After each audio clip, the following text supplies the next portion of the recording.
En el video de hoy vamos a reparar una memoria USB que no se reconoce en la PC. Una USB con chip controlador Phison 2251 o 50 que muchos suscriptores me estaban pidiendo. Así que empezamos y nos vamos al explorador de Windows y como podemos apreciar, la memoria no se reconoce en la PC.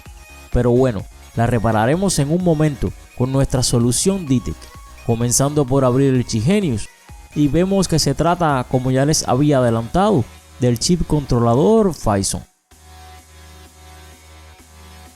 con número PS2251 o 50.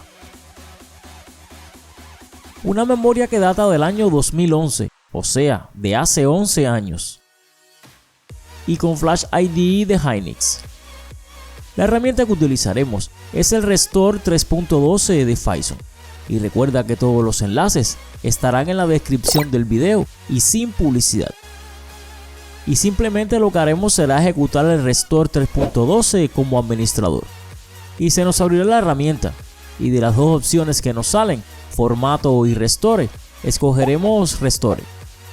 Luego se nos abre una segunda ventana y volvemos a escoger la opción Restore.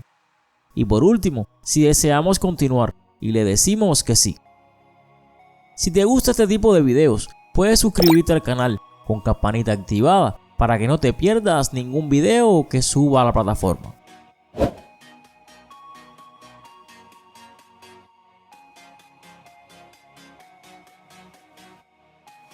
¿Habías reparado ya o tienes en tu poder una memoria USB con chip controlador Phison?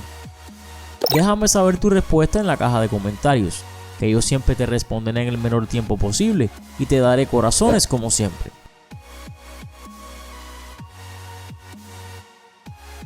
Nos sale un cartel que nos indica que retiremos la USB una vez que sea reparado y damos en aceptar.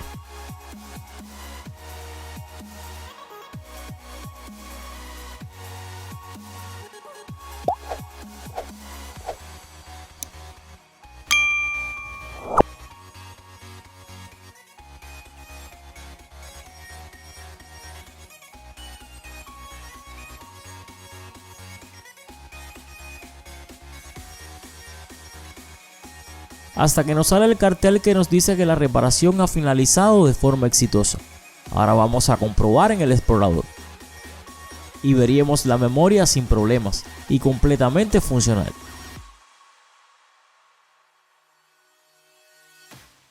Espero que este video te sirva si eres de las personas que me había comentado por este chip controlador Phison PS2251 o 50. Si no es así, no importa, pues te dejo más reparaciones a continuación que te pueden servir también.